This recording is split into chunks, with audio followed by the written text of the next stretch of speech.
So, hello everyone, welcome to the Pahari Talim Foundation, a dedicated YouTube channel for civil service aspirant. So, आज का video lecture हमारा 6 रहेगा on GK with special reference to Jammu and Kashmir. आपके जितने भी upcoming exams हैं जो कि JKSSB कंडक्ट करने जा रहा है, उसमें जहां भी GK with special reference to Jammu and Kashmir है, उसके लिए ये वीडियो लेक्चर बहुत ज्यादा इंपॉर्टेंट है। सो जितने भी नए व्यूअर्स हमारे चैनल पे विजिट करें वो हमारे चैनल को सब्सक्राइब कर दें और बेल आइकन को प्रेस करें ताकि नेक्स्ट वीडियो लेक्चर की नोटिफिकेशन आपके पास पहुंच सके। और इस वीडियो में हम आपके साथ ये जो पॉइंट दी इसके साथ कुछ एक्स्ट्रा इन्फॉर्मेशन भी शेयर करेंगे। चलते हैं पहले पॉइंट के ऊपर। सबसे पहला पॉइंट है हमारे पास नीलम रिवर। सो नीलम रिवर को हम किशन गंगा रिवर भी कहते हैं, याद रखें। सो अगर बात करें नीलम रिवर की या किशन गंगा रिवर की, ये ओरिजिनेट कहां से होता है? तो ये ओरिजिनेट होता है हमारा द्रास से ओरिजिनेट होता है, याद रखें। ये कुछ एक्स्ट्रा पॉइंट है, द्रास करगिल से ये ओरिजिनेट होता है। उसके बाद अगर हम बात करें, इसको नीलम रिवर भी कहा जाता है। So in the Gilgit Baltistan area occupied by Pakistan, तो उसमें वहां इसको नीलम रिवर कहा जाता है। इसकी टोटल लेंथ की अगर मैं बात करूं 245 किलोमीटर है एंड 245 किलोमीटर है and cover a length of 50 kilometre in India. और 50 किलोमीटर जो है ये खाली इंडिया में कवर करता है। और ये कहाँ कहाँ पे फ्लो करता है इसकी पॉइंट बता दें। एक तो गुरेज में ये फ्लो करता है, उसके बाद कीरान में करता है, करना में करता है, फ्लो करता है mountain track and join Jhelum at Domel. और जेलम को ये दोमेल में ये क्या करता है, ज्वाइन करता है, जो कि मुजफ्फराबाद पीओके में है, याद रखें ये पॉइंट है। और इसके ऊपर बहुत सारे इंपॉर्टेंट प्रोजेक्ट भी हैं, जैसे Kishan Ganga hydro electric power project इसके ऊपर सिचुएट करता है। अगर इंपॉर्टेंट ट्रिब्यूटरीज की बात करें, इसकी इसकी दो ट्रिब्यूटरीज हैं, एक है हमारे पास सिंध और एक है लीडर रिवर। ये इसकी दो ट्रिब्यूटरीज हैं, याद रखें किसकी, किशन गंगा की। अब हम चलते हैं नेक्स्ट पॉइंट के ऊपर। नेक्स्ट पॉइंट हमारे पास है हालो लेक कौन सी है। सो हालो लेक जो है वो पेंगोंग लेक है, उसको हम क्या कहते हैं, हालो लेक कहते हैं। किसको? पेंगोंग लेक को कहते हैं, याद रखना है आपने। ये लद्दाख में एरिया में आती है, ठीक है जी। तो पेंगोंग लेक भी बहुत ज्यादा इंपॉर्टेंट है। अब लेक्स जितनी भी हैं वो सारी आपको आनी चाहिए, चाहे छोटी लेक्स हैं चाहे बड़ी लेक्स हैं। अगर पेंगोंग की बात करें तो 160 किलोमीटर है ये अवे फ्रॉम द दिस ले district at the border between Ladakh and Tibet के बीच है। अगर पेंगोंग को बोले, इसको हम हालो लेक भी कहते हैं। साथ में इसको चेंगतंग, ये कहां से निकलती है? चंगतंग प्लेट्यू पे निकलती है। कहां पे? चंगतंग प्लेट्यू से निकलती है। उसके बाद इतना, और ये इस वाटर इज सैलाइन, और इसका जो पानी है वो क्या है? सैलाइन है, नमकीन है, याद रखिए। तो इतनी चीजें जो है ये पेंगोंग लेक से आपको आ सकती हैं। उसके बाद नेक्स्ट पॉइंट है हमारे पास छोटा अमरनाथ। छोटा अमरनाथ किसको कहा जाता है? सो धनेश्वर को कहा जाता है छोटा अमरनाथ, याद रखेंगे। ये पॉइंट बहुत ज्यादा इंपॉर्टेंट है। उसके बाद हमारे पास आ जाता है डिस्ट्रिक्ट ऑफ लेक्स किसको कहा जाता है? डिस्ट्रिक्ट ऑफ लेक जो है वो गंदरबल को कहा जाता है, आपने याद रखना है। गंदरबल को क्या कहा जाता है? डिस्ट्रिक्ट ऑफ लेक भी कहा जाता है। अब गंदरबल में कौन सी लेक से आपको पता होनी चाहिए। एक तो गंगाबल लेक है, गंगाबल लेक है गांधरबल में है, जो कि नॉर्थ और eastern slope of Harmukh mountain के पास पाई जाती है। ये आपको पता होना चाहिए गांधरबल में। उसके बाद मनसबल लेक जो है, मनसबल लेक जो है वो गांधरबल में है। अगर मनसबल लेक की बात करें तो ये आई थिंक गांधरबल डिस्ट्रिक्ट में है, और इसका जो टोटल एरिया है दैट इज 2.81 स्क्वायर किलोमीटर है। बहुत ज्यादा इंपॉर्टेंट है। सो ये भी आपको एग्जामिनेशन में आ सकती है गांधरबल की अगर हम बात करें, ठीक है। गांधरबल को तभी तो डिस्ट्रिक्ट ऑफ दिस लेक कहा जाता है। अब इसको थोड़ा सा ऊपर स्क्रॉल करते हैं, नेक्स्ट पॉइंट भी आपके लिए विजिबल हो जाए, ठीक है। सारी चीजों को याद रखेंगे आप। उसके बाद नेक्स्ट पॉइंट हमारे पास आता है सुल्तान सदरुद्दीन। तो सुल्तान जो सदरुद्दीन है इनको रिंचाना भी कहते हैं, ये भी बहुत ज्यादा इंपॉर्टेंट है, ठीक। उसके बाद नेक्स्ट आ जाएगा हमारे पास औरंगजेब ऑफ कश्मीर। औरंगजेब ऑफ अगर कश्मीर की हम बात करें, औरंगजेब ऑफ कश्मीर, तो ये किसको कहा जाता है? सुल्तान सिकंदर को कहा जाता है औरंगजेब ऑफ कश्मीर। इन चीजों को भी आप याद रखेंगे। नेक्स्ट हमारे पास आ जाता है कॉलोनल साहब। कर्नल साहब किसको कहा जाता है? तो ये मियां सिंह को कहा जाता है। ये भी बहुत ज्यादा इंपॉर्टेंट है। उसके बाद life line of Ganderbal. Life line of Ganderbal किसको कहा जाता है? सिंध रिवर को कहा जाता है life line of this Ganderbal. तो इसको डिस्ट्रिक्ट ऑफ लेक्स भी कहा जाता है। उसके बाद नेक्स्ट पॉइंट आता है हमारे पास Catherine, the Catherine of Kashmir. Catherine of Kashmir किसको कहा जाता है? क्वीन दिदा को कहा जाता है। ये भी बहुत ज्यादा इंपॉर्टेंट पॉइंट है आपके एग्जामिनेशन पॉइंट ऑफ व्यू से। चलते हैं नेक्स्ट पॉइंट। नेक्स्ट पॉइंट आपकी स्क्रीन के ऊपर विजिबल है। अब उसके बाद नेक्स्ट पॉइंट हमारे पास क्या आ जाएगा? The which of queen. The which of queen किसको कहा जाता है? क्वीन दिदा को कहा जाता है। ये भी बहुत ज्यादा इंपॉर्टेंट है आपके एग्जामिनेशन पॉइंट ऑफ व्यू से। द विच ऑफ क्वीन किसको कहा जाता है? क्वीन दिदा को कहा जाता है।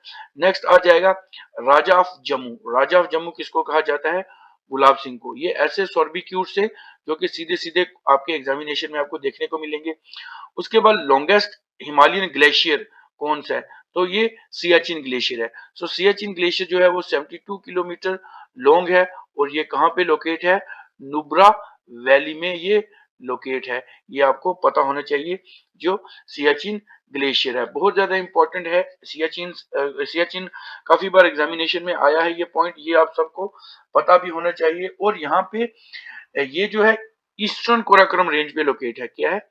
ईस्टर्न ईस्टर्न कराकोरम रेंज पे ये लोकेट है हमारा सियाचिन ग्लेशियर। एक पॉइंट है उसको कहा जाता है क्या? NJ9842। ये पॉइंट है, ये आपको देखने को मिल सकता है एग्जामिनेशन में। ठीक है जी। उसके बाद अगर सियाचिन की बात करें, it is the second largest glacier in the world. ये second largest glacier in the world है जो हमारा सियाचिन है ग्लेशियर। और 72 या 76 के अराउंड इसकी जो है लेंथ है। उसके बाद द ग्लेशियर प्रोवाइड वाटर। ये जो है जो पानी है किसको प्रोवाइड करता है? एक तो MUZ मुस्तैग और सक्षम रिवर को ये करता है। ठीक है, इसको क्या कहा जाता है? सक्सगाम रिवर को ये पानी प्रोवाइड करता है। उसके बाद मोहम्मद स्ट्रॉन्ग इन शेलकर चोटम और इट्स ट्रिब्यूटरीज और इट्स लार्जेस्ट ट्रिब्यूटरीज। ये इसकी दो ट्रिब्यूटरीज हैं। ये भी आपको एग्जामिनेशन में देखने को मिल सकता है। नेक्स्ट पॉइंट रहेगा land of baolis and land of Devika. Land of baolis और लैंड ऑफ देविका किसको कहते हैं? उधमपुर को कहते हैं। बहुत ज्यादा ये भी इंपॉर्टेंट है आपके एग्जामिनेशन पॉइंट ऑफ व्यू से। चलते हैं नीचे, इसको स्क्रॉल करते हैं, ये पॉइंट आ जाएंगे। नेक्स्ट पॉइंट रहेगा आपकी स्क्रीन के ऊपर, दैट इज दयामीर। दयामीर किसको कहते हैं? इंपॉर्टेंट पॉइंट है। तो ये किसको कहते हैं? नागा पर्वत को कहते हैं। क्या? दयामीर कहते हैं इसको। ठीक है जी। सो जितने भी व्यूअर्स हमारे इस चैनल पे विजिट कर रहे हैं वो हमारे चैनल को सब्सक्राइब कर दें। इस वीडियो लेक्चर को ज्यादा से ज्यादा लाइक करें और अपने फ्रेंड्स के साथ शेयर भी करें ताकि जितने भी एस्पायरेंट JK SSB एग्जाम्स की प्रिपरेशन कर रहे हैं उनके लिए जो है वो कंटेंट उनको मिल पाए। अब नेक्स्ट पॉइंट रहेगा gateway to the Shyok valley. Shyok valley का कौन सा गेटवे है? तो आपको पता होना चाहिए खरदुंगला पास है। खरदुंगला पास जो है वो कौन सा है? शोयक रिवर का क्या है? Gateway to the Shyok valley. Shyok valley है और रिवर शोयक को क्या कहते हैं? रिवर ऑफ डेथ भी इसको कहते हैं, शोयक वैली को। ठीक है जी। नेक्स्ट हमारे पास रहेगा कोल्डेस्ट प्लेस इन इंडिया। सबसे कोल्डेस्ट प्लेस हमारा कौन सा है? सो ये द्रास है। तो द्रास कहाँ पे है? कारगिल में है। याद रखेंगे, ये पॉइंट भी आपको एग्जामिनेशन में देखने को मिल सकता है। ठीक है जी। उसके बाद अगर मैं शोयक की बात करूं, रीमो ग्लेशियर जो है एक ग्लेशियर है हमारा, Rimo glacier. So Rimo glacier से क्या होता है? The glacier consist of 3 glacier group which lie to the eastern part of the Siachen. तो यहाँ से क्या होता है? ये जो जितना भी पानी है वो शोयक रिवर को मिलता है रीमो ग्लेशियर से, याद रखेंगे। ठीक है जी। उसके बाद नेक्स्ट आ जाएगा hottest place of Jammu and Kashmir. सबसे हॉटेस्ट प्लेस अगर जम्मू कश्मीर की बात करें तो वो कौन सा है? हमारा जम्मू है। जम्मू में सबसे ज्यादा जो है वो हॉटेस्ट प्लेस रहता है। बहुत ज्यादा यहाँ पे गर्मियां होती हैं। ठीक है, ये क्वेश्चन आपको एग्जामिनेशन में देखने को मिल सकते हैं। ये बहुत ज्यादा इंपॉर्टेंट क्वेश्चन है, रिपीटेड क्वेश्चन है, रिपीटेड सर्विक्यूट्स हैं, ये आपको देखने को मिल सकते हैं। नेक्स्ट पॉइंट रहेगा आपकी स्क्रीन के ऊपर, that is place of Royals. Place of Royals कहाँ पे है? तो इसको कहते हैं अमर सिंह पैलेस जो है, इसको प्लेस ऑफ रॉयल्स भी कहते हैं। ये आपको एग्जामिनेशन में देखने को मिल सकता है। उसके बाद नेक्स्ट पॉइंट है हमारे पास, India longest green golf course कौन सा है। लॉन्गेस्ट ग्रीन गोल्फ कोर्स जो है वो कौन सा है, वो गुलमर्ग में है, आपको याद रखना है। उसके बाद नेक्स्ट आ जाता है हमारा 10 village national park. 10 village national park किसको कहा जाता है, डाचीगम नेशनल पार्क को कहा जाता है। जैसे डाची का मतलब 10 होता है और गांव का मतलब विलेज होता है, और ये 10 गांव से मिलके बना गया है डाचीगम नेशनल पार्क। बहुत इंपॉर्टेंट है, अगर आपको डाचीगम देखो काफी बार एग्जामिनेशन में पूछा जाता है, ठीक है जी। अभी आपके एग्जामिनेशन होने वाले हैं सब, अगर आपका फॉरेस्ट एरियाज में से पूछेंगे, नेशनल पार्क्स में से पूछेंगे, तो ये जितने भी पॉइंट्स हैं ये सारे के सारे क्या करेंगे, एग्जामिनेशन में आपको आएंगे, ठीक है। नेशनल पार्क के ऊपर पॉइंट आते हैं, तो नेशनल पॉइंट पार्क जब पूछेंगे तो डाचीगम नेशनल पार्क ऑटोमेटिकली आ जाएगी। तो डाचीगम नेशनल पार्क जो है वो 1981 में बनी हुई है, याद रखना है आपको, ठीक है जी। उसके बाद ये 22 किलोमीटर लॉन्ग है। उसके बाद इसको प्रोटेक्टेड एरिया बनाया गया था, सिंस 1910 को बनाया गया था। वहां पे जो महाराजा थे एस्टेब्लिश, देन महाराजा, उन्होंने 1981 को इसको नेशनल पार्क डिक्लेयर किया था। इसकी अगर मैं बात करूं तो इसका जो नॉर्थर्न मोस्ट एलिवेटेड पार्ट है, जो नॉर्थर्न मोस्ट एलिवेटेड पार्ट है